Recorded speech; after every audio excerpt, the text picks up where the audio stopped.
Yo, Ivan, you can't go camping in a hotel. Yeah, I know. But before you judge my school's decision, let me just say that my school wanted to plan something safer for everyone. So I guess that's why they started organizing the camp in a hotel instead, starting in 2018.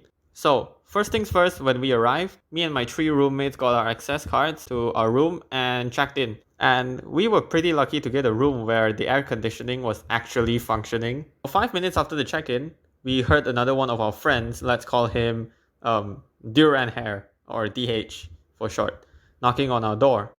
Apparently, the AC in DH's room wasn't working, so he asked if he could crash with us for the night. There were only 4 beds, so we faced 2 chairs towards each other to form like a makeshift bed. DH was pretty lucky since the camp only lasted 2 days and 1 night, cause sleeping on this engineering failure for more than a night would have probably gave him scoliosis.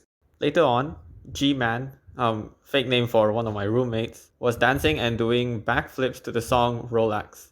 I just wanna rollie with a dapper ranch.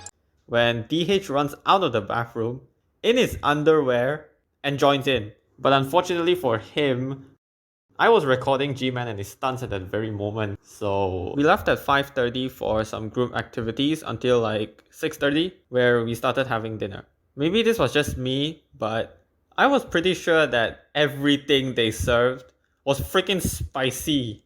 The teachers make sure we finished everything we took from the buffet, so I basically had to shove spoonfuls of lava in my mouth and then drench my head in orange juice for the entire hour.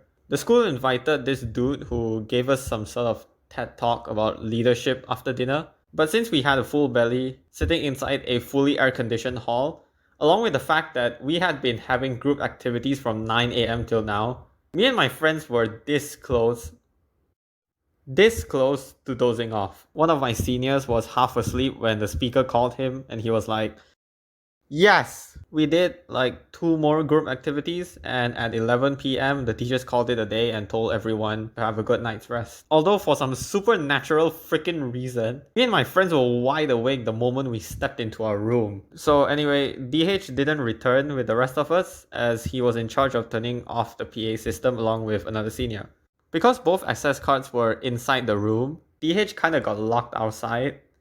He banged on the door for like 2 minutes, but we kept the door shut. Instead, G-Man decided to record him yelling at us through the peephole. It wasn't until like 2 minutes later where we let him in and he was like, you motherfucker. Back then in 2018, I slept at around 10 p.m.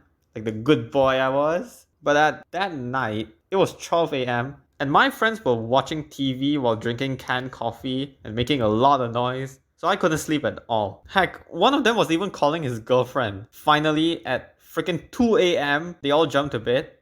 But I still couldn't sleep. And you know why? Well, 2 of them were snoring, while the other 2 were giggling at some video on their phone. I don't know what it was, but the next day they told me it was some content that would probably get my channel deleted if I said it, so I'm not gonna say it here. It was hentai. At last, I fell asleep at 2:30 in the morning. We had to be down by 6:30 in the morning, and since I wanted to shower first, I woke up at 5:30, entered the toilet, and then saw a huge lizard on the wall next to the tub. Nope. I just brushed my teeth, washed my face, wet my hair with the sink, and then lied that I took a shower. Overall, I had a lot of fun throughout those 2 days, and even though we didn't enter a forest to go camping, I would definitely want to do this again.